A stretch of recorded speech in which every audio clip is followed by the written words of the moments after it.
Nuri. She's British Pakistani Yeah, I think lady, I've and I think spoken to Nuri before because I was like, love your name. yeah. So she's improving her Urdu by watching me and Ghalib, by the way. So anyway, so Oh, that she's got a helps. question Yeah. for you. Yeah. She's asking, I want to ask Nuria if she experiences hate from the Muslims and Gores are you white people, in the UK.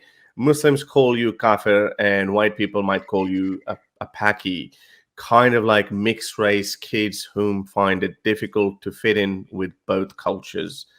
So do you want to give a bit of a rundown on being about the third generation British Pakistani? Previous generation had to face obviously this slur of Pakis, and which I don't think. Well, in my opinion, I'm not the expert, but I don't think that exists to that scale. But then also we have to face bigotry from Momineens as well. So how do you put that into perspective? Yeah, for all of those who don't know, obviously Paki is a slur for like Pakistani, but it's used like In across the Britain board. only. We In own it in England, Australia. obviously. Oh well, yeah, that's probably a different story that Harris can tell you how that like etymology developed in Australia and how it was accepted. But obviously over here, so I'm more than happy to call myself that because I am of that race. But obviously, as Harris was saying, honestly, Nuri, I would usually face this exact problem that you're talking about, because it is a problem that exists for sure. But I just think that honestly, in my lifetime, and I've grown up in the Middle East, so a lot of my formative years weren't spent in the UK, so I can't really vouch for anything that potentially could have happened at school. And also, I was still a Muslim for all of that time. It's only in the last like 5 years that I've kind of like dropped off Islam. So I'm only now kind of going up against those Muslims. So in my actual lifetime, and I always say this to my parents because I'm so blessed. I've not experienced racism in that way. Like not from either side, to be honest, because to the Muslims, when they see me, I'm just somebody who gets along. They don't know me. Also, my activism is very new, and from the English people, I've actually also never ever in my life experienced it. I know that's a very like obviously anticlimactic answer, but it's true, and I think that's just testament to the world that we live in now and how safe and how like okay I feel in this country. Having said that, I am, as Harris said, third generation British Pakistani. So what my parents faced was an entirely different story. If I was to go downstairs and use the word Paki to my dad, he'd be a bit like, wait, what? Like that brings up horrible memories for him because they actually lived through the era of skinheads and, you know, people saying like, go home, you Pakis, and you effing Pakis, and spray painting stuff on their door. My mum actually had like National Front spray painted on her front door. They would have like these normal instances when they'd walk home from school, for example, you know, you could just get kicked into the head. And as a like repercussion of that, obviously, you know, like a lot of South Asians, Pakistanis were quite hot-blooded. You're not going to take that lightly. So as a reactionary thing, there were groups, like even, this is such an immigrant story, but like Southall gangs, for example, a lot of them they came about because of the like almost retaliation to these like gory skinheads and stuff. So there's stories that my dad tells me him and his brothers were like involved in some of the most horrible fights and altercations just because they were like, enough is enough. And like the South Asians kind of like wanted to fight back. And also there were Indians and Bengalis and Afghanis and all of these people who were getting lumped under the same umbrella of being termed a Paki. I'm sorry to say that word. Exactly. Like, and they were like, hold on. And Sikhs as well. They were like, do you not know the difference between us? Which just was testimony to how racist it was, because they were like, oh, brown skin, you're all the same. But Sikhs always end up becoming friendly fire. Nuri's saying I'm older than you, so I was like spat at and pushed around. The NF, exactly, National Front, they were ruthless at that time, and they weren't hiding it. They'd actually go around spray painting. They spray paint people's front doors, and this, what you're telling me, I mean, I'm so sorry. I have stories from everybody of this generation who have told me things like that as well, which makes me also think that, you know, their view now of English people and Black people and race and society in general will obviously be different from mine, because I have no qualms to begin with. I grew up in such a little bubble in the Middle East. I was so sheltered. I was around Muslims. I was protected. It was safe. Like, you're constantly going from a driver to, you know, another, too safe. Exactly. And I'm coming back here though, genuinely, as an ex-Muslim in 2022, harboring my views, walking around this city. I absolutely love it. But the climate has most definitely changed. And as I was saying to Pakistani Mulhida, when she came on, and I was just like, be very careful because you can be new to the UK, just as that lovely Frenchman was telling us, there are pockets in the UK where you would still kind of see this behavior. And if anything, it's kind of gone more towards the other side now, where the Pakistani communities or the Muslim communities are so stringent to like push their identity and preserve their identity. I don't know if this is like a reactionary pushback in terms of a generational thing, because even in a family like my own, and I know I'm ranting, so I'm going to stop very soon, but in a family like my own, for example, the change is coming from like myself and like my siblings who, let's say, are Gen Z, and we are like constantly challenging my dad's beliefs and his views and his concepts of racism and what he's gone through, and we're saying things are different now and everybody is treated in a different way. And you know that they are warming to that, but they have real lived experience, as you have. And I hate that you've absolutely gone through that. Like that's horrible.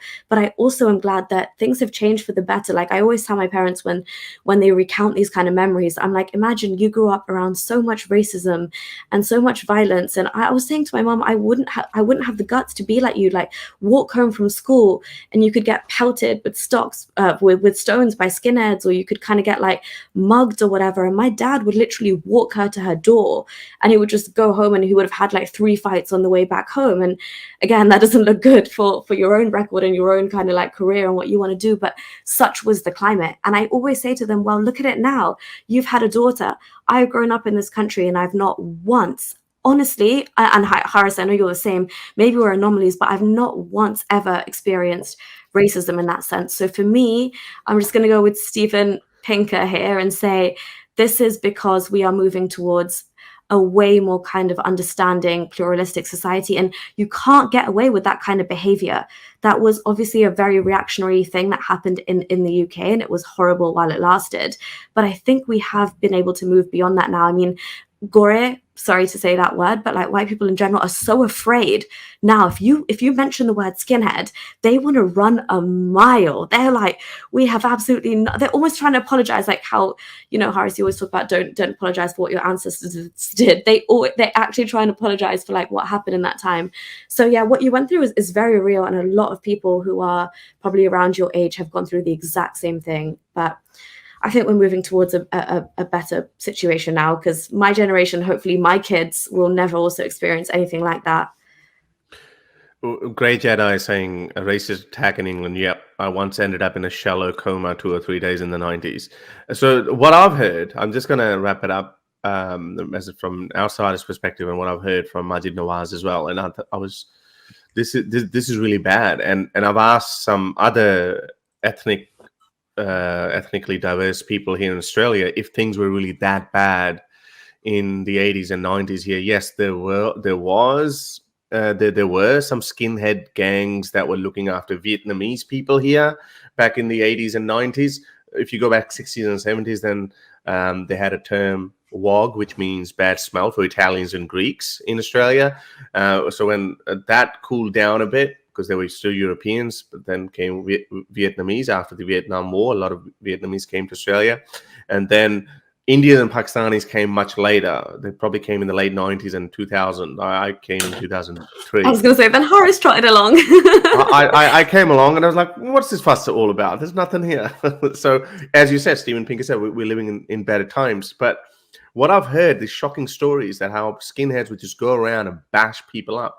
What Grey Jedi is saying, I think you told me about your dad and your uncle's experiences as well, and now what Nuri just said as well, spat at.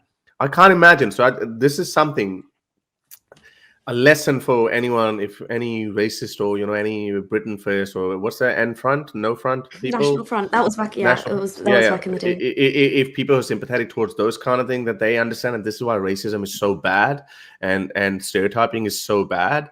Be it brown or black or Asian or whatever. We call Asian as Vietnamese or Far East Asian, basically Asians, brown people. But the others are called. Well, Haris, actually, I just remembered there was, for example, if I was still a Muslim, there would be genuine, proper, maybe I would harbor some hatred in my heart, who knows, because the fact that I've left Islam, obviously, like I don't have a dog in this fight, so I can see it clearly. But while I was here and I was very much like, you know, into my religion and I believed in Islam, I went to the mosque once for Eid, like our local mosque. And it was crazy. This event, like I will never forget in my entire life. So we went for Eid prayer, and there's like a bunch of council flats opposite the mosque, and there was obviously some guys from, like, you know, they were obviously far right inclined. They started shouting from across the council flats, being like, when like the azan was going, they were just shouting things to like counter it, and then they started throwing stuff at the mosque. And everybody at that point, and I just thought this was so beautiful, and I was a Muslim, like everybody was just focused on their prayer and nobody like did anything. But then as soon as you walked out, like these guys had obviously come into the grounds of the mosque, and they were obviously shouting like, go home, you like effing Pakis," and this and that. And I was about, what, 8 years old. And the reaction, like obviously I'm surrounded by like my dad and my uncles and everything, but the actual physical violence that ensued in front of me, to the point where like their people came and tried to like get in the mosque and just started hitting people. I remember my uncle literally said to me, he's like, "Wait here, I'll be back." And I was like, "Well, where are you going?" He's like, "Wait here, I'll be back." And he literally just ran after one of these guys. And then I realized my dad came back, and I was like, "Oh my God, what have you done?" And I'm like, "Man, please don't let my dad loose on these people. Like they will end up in hospital." And it did, obviously, like it escalated, you know, people went to hospital, people got concussions, people went to court, people went to jail. But this was it was purely, I'm not going to say racially motivated, because I don't want Muslims to even like have that argument in their lap, but it was definitely a far right motivated attack where you're trying to disrupt a peaceful Eid prayer in the mosque, and it's turned so violent, like people were getting their heads knocked in. Rumba stomping, yeah. Anyway, Romper so Stompers, you remember that? that very much happens. That happened in my lifetime, so that was a huge lesson for me to learn. But again, after that, I moved straight to the Middle East, so I never experienced that again. People here, if they're experiencing that, that is very much still like a real phenomenon and concern, because the far right has not died down here. I'll just wrap it up by saying that. So this is a lesson for those, like, if you actually push. So this can be used by a lot of fundamentalist Muslims, and that's why a lot of Muslims actually have these identity crises, because they can't associate. I don't think that's so much of a problem now. And Majid Nawaz detailed it, and he said, you know, how he developed more resentment towards the British culture or towards the white people per se, and he got sucked further into hardcore fundamentalist Islamism because, you know, he was getting his head smashed in by skinheads. So, you know, this is why if we have a more pluralistic society, someone made a comment there that the Middle Eastern and Indian Pakistan are more racist. Yeah, but again, with this low-hanging fruit, why are you comparing yourself with the lowest of the low? Look at your own self. So, but again, it shouldn't go the other way, where you give up entirely as well and you start sucking up to Islamism. So, but because of this, you can already see this apostasy movement has come to surface, or has become so popular because we feel that we are in a safe environment where we're not going to be racially attacked by the white community. They're not going to say, well, you know, like, I don't care whether you're a Muslim or an ex-Muslim, to me you're all low lives. So we don't feel that. We genuinely don't feel that. If we did feel that way, then we would have been, no, you know what, screw this, they're not going to accept us, so we're just going to stay in our Islam, you know, little Muslim brotherhood in the shell. So that's why I think more pluralism, we need more pluralism, less racism, and acceptability to everyone. If you like these videos and want to support me in my activism, then you can support me on Patreon or PayPal. Stay free, everyone.